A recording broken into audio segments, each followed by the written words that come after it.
Yoldaşlar, hər vaxtınız xeyir. 6 aprel imtahanına gedən hamıya uğurlar arzulayıram. 9 mart qalmaqallı bir imtahanın bütün suallarının izahını görəcəksiniz bu videoda. Niyə qalmaqallı deyirəm? Bir çox müəllimi imtahandan çıxartdılar, bir çox şəxsləri çox ciddi şəkildə yoxladılar və belə deyək və YouTube-a da diqqətlə baxsaz görərsiniz ki, demək olar ki, heç bir izah yoxdur həmin qəbulla bağlı, məntiqlə bağlı heç bir izah yoxdur. Və mən bütün sualların izahını ilk olaraq YouTube-da kanalıma yerləşdirirəm. Elə məndən də bütün sualların izahını dinləyib 6 aprel imtahanına rahatlıqla gedə bilərsiniz. Bu videodan sonra indi kimlərsə 100% ki, mənim videomdan sualları götürəcəklər və onlar da paylaşacaqlar. Amma indi bunu onların vicdanı ilə üz-üzə buraxıram. Bəzən suallarımızı götürəndə hərf səhvlərini belə düzəltməyi unudurlar, amma biz onlara dəfələrlə sübut eləmişik ki, sualları bizdən oğurluyursunuz. Düzdür, bu suallar mənim deyil. Bu suallar Dövlət İmtahan Mərkəzinin təşkil etdiyi imtahanın suallarıdır və lakin bu sualları yadında saxlayıb çıxartmaq bəli, mənə məxsusdur. Mən çıxartmışam və mən ona görə də istəyirəm ki, YouTube-da kiminsə haqqına girməsin, paylaşanda desin ki, mən filan kəsin videosundan ilhamlanmışam. Çünki mən heç bir şəxsin videosundan sual götürmürəm. Özüm əziyyət çəkirəm, canımın canı da çıxır, gedirəm imtahana və sualları yadda saxlayıram və quraşdırıram. Baxın, imtahanda olanlar görəcəklər ki, bütün suallar BA, BB, AB, AC qəbulunun bütün sualları önümüzdədir. Və mən bu əziyyəti sizlər üçün çəkirəm. Kimlərsə də haqqıma girəndə çox pis oluram, çox əsəbləşirəm buna və onlara da haqqımı heç vaxt halal eləmirəm. Hal-hazırda bütün sualların izahını görəcəksiniz. Burada xeyli sual mövcuddur və sualların kateqoriyaları bildirdiyim kimi həm BA-nın, həm BB-nin, həm AC-nin, həm də AB-nin sualları mövcuddur burada. Bir-bir hamısının izahı ilə tanış olacaqsınız. Saat təxminən 4-ə qalıb və biz işlərimizi ancaq yekunlaşdırmışıq. Tələbələrimiz üçün sınaqlar və s. onları yekunlaşdırandan sonra istədim bu videonu da çəkim ki, imtahana getməmiş heç kim bunu YouTube-da paylaşa bilməyib. Mən də paylaşmasam heç kim 9 Mart imtahan suallarını görməyəcək. Paylaşım 6 aprel imtahanına gedənlər belə deyək, yararlansınlar. Diqqətlə dinləyin, sizi 40-a yaxın sualın izahı gözləyir. Video uzun olsa 2 hissəyə böləcəm. Gəlin başlayaq. İlk sual kifayət qədər primitiv bir sualdır. A üstə gəl C 16-dır. Hər sınaq və yaxud qəbul izahında olduğu kimi vurğulayıram. Sınaqlara və qəbullara baxan tələbələr hazırlaşmış, kifayət qədər bazası olan və potensiallı tələbələr olmalıdır. Hazırlığa yeni başlayanlar sınaq və qəbullara deyil, mövzu izahlarına baxsınlar. Yoldaşlar, sizdən C-dən B-ni çıxmağınızı istəyir. C-dən B-ni çıxmaq üçün elə ilk iki tənliyi bir-birindən çıxmaq kifayətdir. Bu iki tənliyi bir-birindən çıxanda A-lar ixtisar gedir. C çıx B bərabərdir 16 çıx 12. Yəni 4 qalır. İndi başqa birinin izahı olsaydı onlar bu belə deyək də bütün tənlikləri toplayıb 2-yə bölmə məntiqi ilə gedəcəklər. O uzun yoldur. Sizdən A-nı, B-ni, C-nin, cəmini istəyəndə və yaxud ayrı-ayrılıqda onları istəyəndə uğurlu variantdır. Amma sizdən nə istəyir? İstənilənə baxın. C çıx B. Deməli biz C və B tənlikləri olan tənlikləri bir-birindən çıxsaq A-lar ixtisar gedər və avtomatik 16-dan 12 çıxanda 4 qalır. Yoldaşlar, mən 72-ci sualı sürətli şəkildə izah edəcəm. Bu sual çox düşündürüb tələbələri və bu sualın belə deyək, ətrafında daha geniş bir video hazırlayıram. Oradan məlumatlı olacaqsınız. Deyir ki, Azərbaycan Respublikası Maliyyə Nazirliyinin açıqladığı 2023-cü ilin birinci yarımilliyi üzrə dövlət icmal büdcəsinin icrasına dair arayış və ilin sonuna gözləntilər sənədində bildirilir ki, 2023-cü ilin sonuna kimi büdcə gəlirləri üzrə ilkin proqnozların son proqnozlarla əvəzlənməsi göstərilib, vəziyyətdən istifadə edib sualı cavablandırın. Yoldaşlar, O kadar elmi üslubda bir başlıq verib ki, siz bəlkə də çox çətinlik çəkirsiniz, amma heç bəlkə də bu hissə sizə lazım deyil. Cədvələ baxın. Bütçe gelirleri, bütün gelirler, neft gaz sektoru, qeyri-neft gaz sektoru. İlkin proqnozu heç biri üçün verməyib, son proqnozu neft və qeyri-neft sektoru üçün verib, son proqnozun ilkin proqnoza nəzərən artmasını da faizlə göstərib. Baxın, neft qaz sektoru üzrə burada hər hansısa bir ədəd var, bilmirik də, x ədədi, düzdür? Həmin o x ədədi ilkin proqnoz olub son proqnoz. Yəni 17,7 milyard manat. Nə qədər artıb? 8,9%. 100% üzərindən 8,9%. Bu ikisi tapmaq üçün biz siz nə etmək lazımdır? Yazmaq lazımdır ki, belə deyək. X əvvəlki qiymətdir, yəni 100%dir. 17,7 ise yeni qiymətdir, yəni artan qiymətdir. 17,7 milyard ise neçə faiz artıb? 8,9. 108,9 faizdir. Şimdi buradan x-i tapmaq lazımdır. Təbii ki, biraz rəqəmlər, ədədlər elə təqdim olunub ki, əziyyət çəkəcəksiniz. Buradan x-i tapırsınız. Sonra bu iki ədədi toplayırsınız. Yazırsınız bura ki, son proqnoz üzrə neft və qeyri-neft sektoru üzrə ümumilikdə məbləği tapasınız. Sonra bu bir hissəni tapırsınız. Sonra həmin hissədən bunu çıxırsınız, bunu tapırsınız.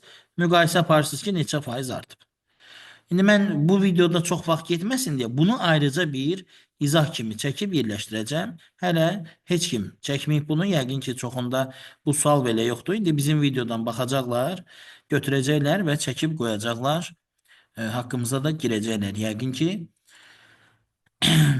bəlkə də sizə qəribə gəlir ki, Vüqar müəllim çox toxunur belə mövzulara. İnanın səmiyyətimə, haqqımıza o qədər girirlər, o qədər belə deyək də, haqsızlıq edirlər ki, heç olmasa bir kəlmə deyərək biz də ürəyimizi rahatlaşdırırıq.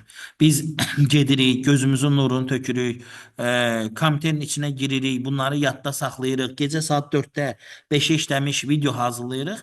Kimsə gəlir, oturduğu yerdən qarnını qaşıya-qaşıya plagiat edir, haqqa girir və o da özünü işləyən, əziyyət çəkən müəllim kimi göstərir. Amma qəti elə deyil. Neyse, 73-cü suala baxırıq.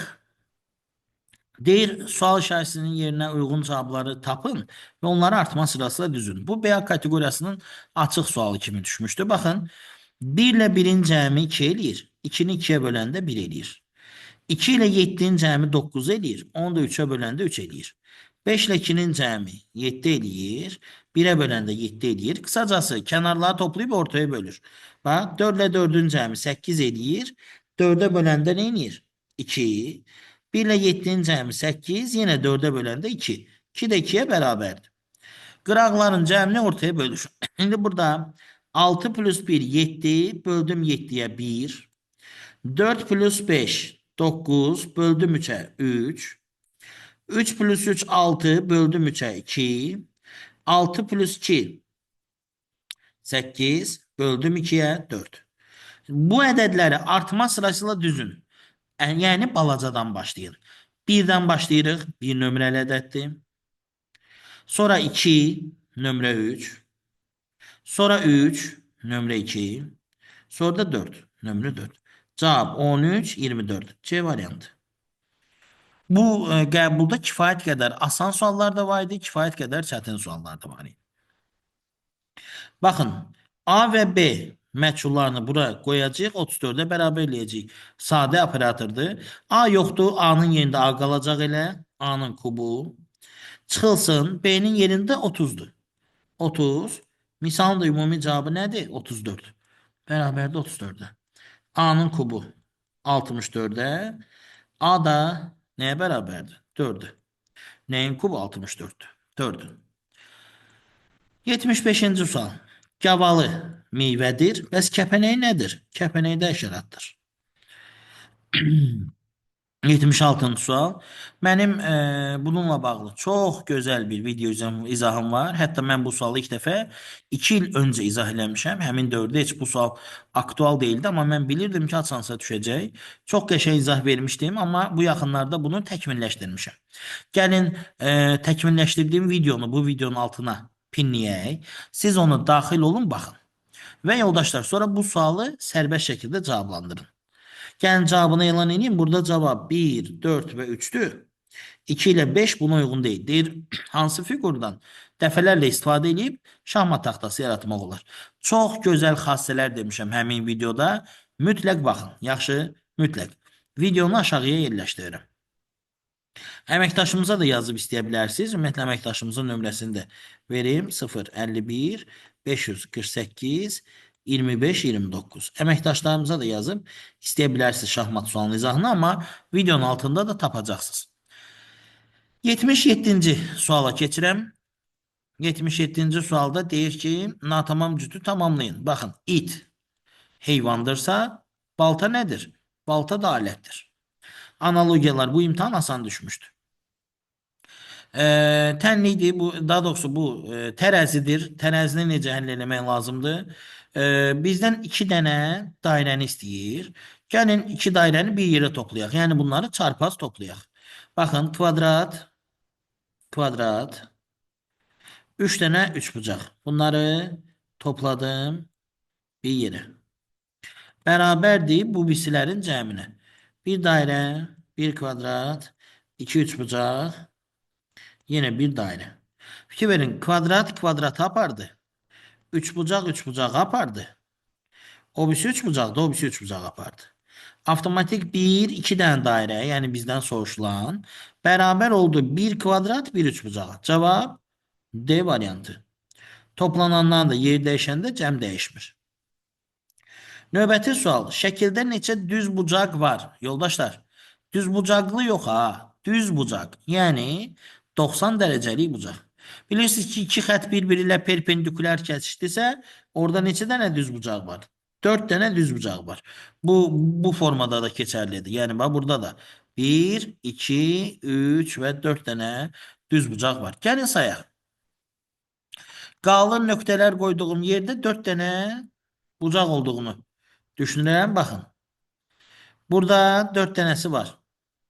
4 dənəsi də burada var. Düzdür. 4 dənəsi də burada var. 4 dənəsi də burada. Neçə elədi? 16. Yoldaşlar, burada neçəsi var? Bax, bu biri, bu biri. Bu da ikisi. Amma biri də nə var? Bax, buradan bura. Bu da üçü. Bax, burada da yine bax, bu biri. Buradan bura ikisi. Buradan bura üçü. Hər o kəsişmədə də 3 dənəsi var. Ha burada 1, 2, 3, 4. 4 kəsişmə, hərəsində də 3 dənə. 12 dənə də burada var imiş. Burada biri, burada da biri, 90 dərəcəlik bucaqdan söhbət gedir. Burada da biri, burada da biri var, düzdür? 4 dənə də burada var. Qaldı mərkəz. Mərkəzdə yoldaşlar 4 dənə bu var. 1, 2, 3, 4. Bir də 4 dənə də bu var. Ha, bundan bu 1, bundan bu 2, bundan bu 3, bundan bu 4. 8 dənə də mərkəzdə var. Yəni mərkəzdə 8 dənə olduğunu da nəzərə alsaq, işte bunların hamısını toplamalıyıq. 4, 16, 20, 32, 8. Cavab 40 dənə.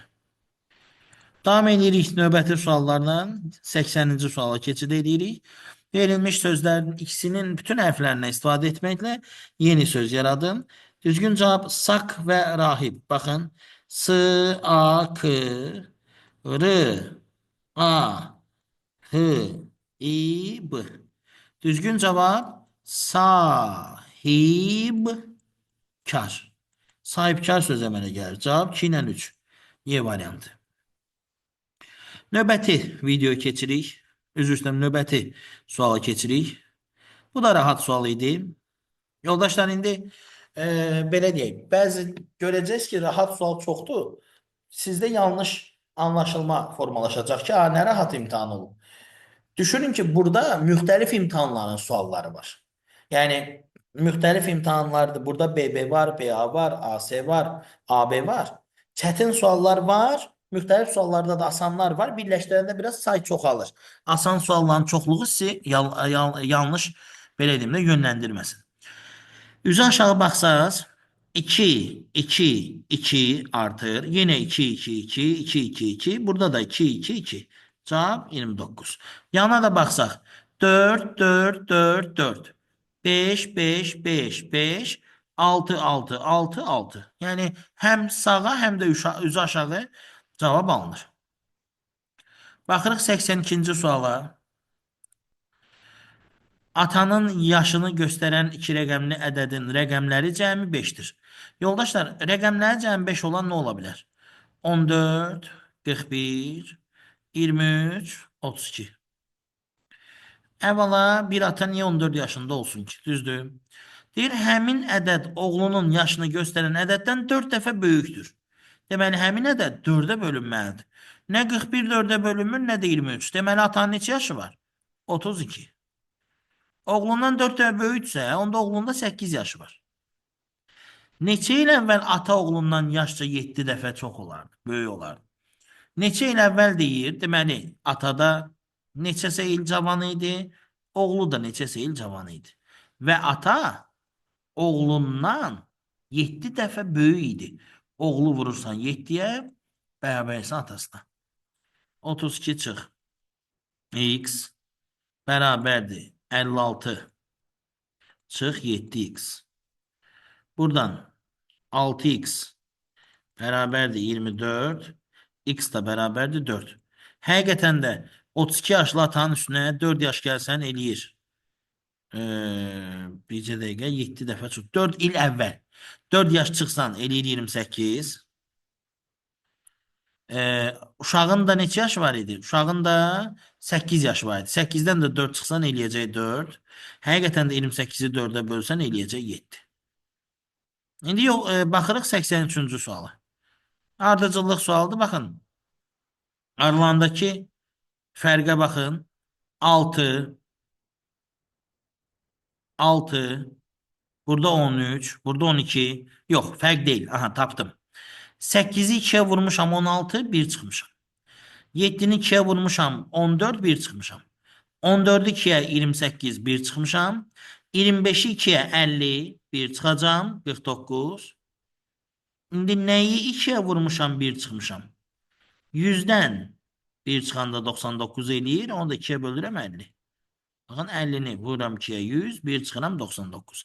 Qısacası aşağıdakını 2-yə vurub, sonra da 1 çıxıb yazıb yuxarıya. Biri 49, biri 50. Cavab A variantı. 84-cü sual. Nöqtələrin yerinə uyğun gələn belə deyək, hərfləri seçin. Burada axtarılan hissə sözün sonu və önü olur. Yoldaşlar, ebonit, ebonit və nitrit. Mən də birinci qrup tələbəsi olmuşam. Deyəsən, ebonit süxuru idi, daş idi, belə bir şeydi. Nitrit də turşu olmalıdır. Düz xatırlayıramsa. Hə, biraz qalmaqallı sual daha. Hətta bir müəllim var idi, imtahandan çıxanda bu sualın səhv olduğunu deyirdi. Hətta məni də inandırmışdı. Mən belə deyək, sualları tam həll etmədim. İmtahandan 1 saat yarım sonra çıxdım. Və belə deyək də, ona görə də sualların hamısının cavabını yazmadım, kodlaşdırmadım qısacası. Bu sualı həll etməmişdim. Şifahi sual kimi görünmüşdü mənə, yazmamışdım. Dedilər səhvdir, orada A və B məhsulları eyni qiymət alır, bu səhvdir filan və s. Gəldim, belə deyək, kursda baxdım ki, yox, yanaşmaları səhvdir. Baxın, A-nın B-yə hasili 49. Hamı fikirləşir ki, ayda A da 7, B də 7, elə necə olur? Fərqli-fərqli rəqəmlər eyni qiymət olsun. Niyə ağlınıza həmişə tam ədədlər gəlir? Niyə ağlınıza natamam, kəsir və yaxud belə deyək də mənfi müsbət ədədlər gəlməsin ki, hər şeyə baxmaq lazım. Baxın, indi bunları tərəf-tərəfə bölsəm, buradan da B ixtisar gedir, buradan da qalır. A-nın C-yə nisbəti bərabərdir. 49 ilə 35 x-də 7-yə bölünür. Qalır yuxarıda 7, aşağıda qalır 5. Kısacası burada da belə bir detal var. A plus C bərabərdir 24. Fikir verin 7 ilə 5-in cəmi 24 eləmir. Amma 7-ni də 2-yə vursaq, 5-i də 2-yə vursaq, 14 ilə onu toplasaq 24 eləyir. Kısacası burada bunları 7x və 5x kimi götürüb 24-ə bərabər eləyib. X-i 2 tapıb sonra A-nı 14, C-ni 10 tapa bilərik. Kısacası A burada 14'tü. C də 10'du. Deyirsiniz bəs bu nətər olur? C 10'dursa onu neye vuranda 35 eləyər? 3 tam onda 5'e. Deməli B də 3 tam onda 5'dir. A da 14'dür. 14'ü 3 tam onda 5'e vuranda da 49 eləyir. Sizdən A ilə C'nin fərqini istəyir. 14 çıx 10 eləyir 4. Davam edirik digər sualla.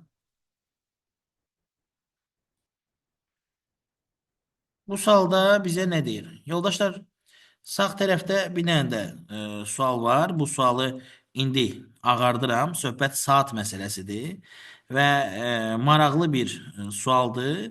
Biz vaxtı ikən buna oxşar bir sual həll etmişdik. Bunu isə sizin üçün ayrıca bir video kimi çəkəcəm, yerləşdirəcəm YouTube-a və belə deyək. Hal-hazırda həmin hissəni ağardıram ki, həm görməyəsiniz, çünki ayrıca izahını çəkəcəm. Maraqlı olsun sizin üçün. Həmçində bu birisi sualı rahat həll etmək üçün özümə yer açdım. 7 nəfər var. K, L, M, N, P, F, G. 2 avtomobillə birində 3, digərində 4 nəfər olmaqla gəzintiyə gedirlər.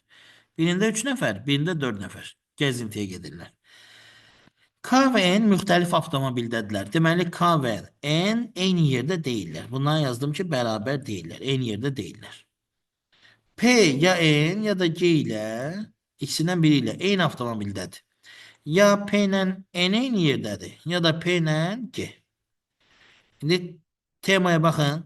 Avtomatik N ilə G nədirlər? Ayrı-ayrı avtomobildədirlər deməli. Deyir G 3 nəfərin olduğu avtomobildədir. Deməli G buradadır. G ilə N eyni yerə düşə bilərmi? Yox. Çünki P ya N ilə ya da G ilə oturubsa, N ilə oturubsa G başqa yerdədir, G ilə oturubsa N başqa yerdədir. Onda belə çıxır ki, G buradadırsa N də buradadır. Fikir verin, deyir K ilə N də ayrı-ayrı avtomobildədirlər. N buradadırsa deməli K da buradadır. Deyir əgər F ilə G eyni avtomobildədirlərsə, onlarla birlikdə həmin avtomobildə daha kim var? F ilə G eyni avtomobildədirsə, G-nin yanına F-i də qoşuram. Kim olur? F, G, K üçü eyni avtomobildədir. Onlarla birlikdə üçüncü şəxs K-dır. Cavab Y variantı. Məncə rahat sualdır. Ardıcıllıq. Gəlin yazaq. Sətir sütun ardıcıllıqları tez-tez düşür. Bax, gəlib 2, çıxıb 3. Gəlib 2, çıxıb 3. Gəlib 2. Burada da çıxıb 3, gəlib 2. Çıxıb 3, gəlib 2, çıxıb 3. Burada gəlib 5, çıxıb 1. Gəlib 5, çıxıb 1. Gəlib 5. Burada çarpaz dəyişib, burada da çarpaz dəyişməlidir. Çıx 1, gəl 5. Çıx 1, gəl 5, çıx 1 olmalıdır. Çıx 1, gəl 5. Çıx 1, gəl 5. Axırda çıx 1 yox, gəl 1 yazıb. Fikir ver necə? Sustum da burada indi. Neyse, özünüz qiymətləndirin. Bax, çıx 1, gəl 5. Çıx 1, gəl 5, çıx 1. Cavab C variantı. 3 qardaş. İskəndər, Cavid, Samir 3 universitetdə ABC'də oxuyurlar. Yox, müxtəlif fənləri tədris edirlər. Fənlər hansılardır? Biri iqtisadiyyat, biri biologiya, biri də tarix. Baxın, 3 qardaş İskəndər İ, Cavid C, Samir S.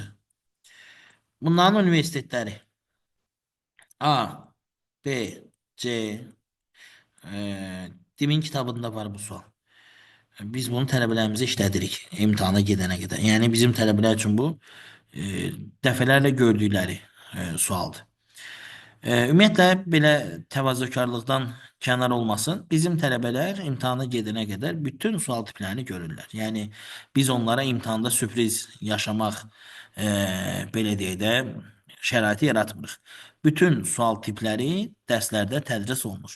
Bəzən elə sual tipi var ki, onu mən tədris edirəm, 3 ildən bir düşür, bəlkə 5 ildən bir düşür, amma o da tədris olunur. Avtomatik tələbələrimiz imtahanda şok effekti yaşamırlar. Tədris olunan fənlər də iqtisadiyyatdır, tarixdir və bir dənə də biologiya var idi. Biologiyadır. Deyir, İskəndər A-da, Cavid B-də işləmir. Baxın, İskəndər A-da, Cavid B-də işləmir. A-da işləyən şəxs tarixi tədris etmir. A-da işləyən şəxs tarixi tədris etmir. Bilmirəm kimdir. O adam tarixi tədris etmir. B-də işləyən şəxs iqtisadiyyatı tədris edir. B-də işləyən şəxs iqtisadiyyatı tədris edirsə, C. Cavid B-də işləmirsə, deməli iqtisadiyyatı tədris edə bilməz. Cavid biologiyanı tədris etmir. Cavid biologiyanı da tədris etmirsə, deməli tarixi tədris edəcək. Sonra fikir verin, deyir ki, A-da işləyən şəxs tarixi tədris etmir. Tarixi tədris edən C-dir. Yəni A-da işləmir də tarixi tədris edən. Deməli Cavid A-da işləmir. Onda Cavid C-də işləyir. Bu minusları da doldurdum. İ, yəni İskəndər B-də işləyəsi oldu. Samir də harda işləyəsi oldu? Samir də A-da işləyəsi oldu. İş yerləri tapıldı. Fikir verin, bir də baxıram. A-da işləyən şəxs tarixi tədris etmir. A-da işləyən şəxs kimdir? S-dir. S tarixi tədris etmir, bəllidir. B-də işləyən şəxs iqtisadiyyatı tədris edir. B-də işləyən şəxs İskəndərdir, iqtisadiyyatı tədris edir. Onda Samirə də qaldı biologiya. Deyir, Samir harda işləyir və nəyi tədris edir? Samir A-da işləyir və biologiyanı tədris edir. Cavab A variantı. 89-cu sual dedim ayrıca video kimi qoyulacaq. Gəlin 90-cı sualda sizə könüllü sual kimi, yəni sərbəst sual kimi, tapşırıq kimi verim. Tapın və cavabını şərh bölməsində yazın. Kifayət qədər rahat sualdır. İki əməl var ard-arda. Tapmaca xarakterli qeyri-aşkar operator mövzusunu əhatə edən sualdır. Yazın, görək kim neçə saniyə tapdı və cavabı nə tapdı. 91-ə baxıram. 91-ci sualda bağlarla əlaqələndirilmiş fiqurlar bölməsini əhatə edir. Burada yoldaşlar çox primitiv yanaşma var. Baxın, K-nın bir xətti var. Burada bir xətti olan fiqur budur. Deməli, bu K-dır. Ki verin, K-nın tək qonşusu M-dir. M-in də 4 xətti var. Yazdım yerinə M. M-in qonşularından N-nın 2 xətti var. S-in 3, T-nin 3 və K-nın 1. Mən N-nı da tapmaq rahatdır. 2 xətti var. M-in qonşularından 2 xətti olan budur. Deməli, Y N-ya bərabərmiş. Y N-ya bərabərsə avtomatik cavab çıxdı. Amma biz davamını da tapaq. P-nin 2 xətti var. Yerdə qalan fiqurlardan yalnız bunun 2 xətti var. Deməli, P-nin 2 xətti var. N ilə əlaqəsi olan 3 xətli fiqur. N-nın bir qonşusu kimdir? M. O birisi qonşusunu tapmağa nə var ki? N-nın bir qonşusu M. O birisi qonşusu kimdir? R. Deməli, X da R imiş. X-in R, Y-in də N olduğu cavab B variantıdır.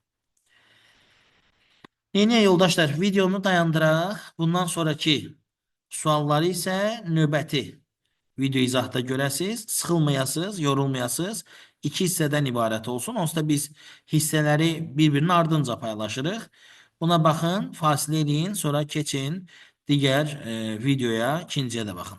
Bu videonun altında deməli şahmat sualı ilə bağlı paylaşımımız olacaq. Və bu son imtahanın neft-qaz sualını ayrıca bir video kimi də görəcəksiniz. Burada da izah verdim ki, necə həll olunmalıdır. Hələlik yoldaşlar, növbəti videoda görüşənədək.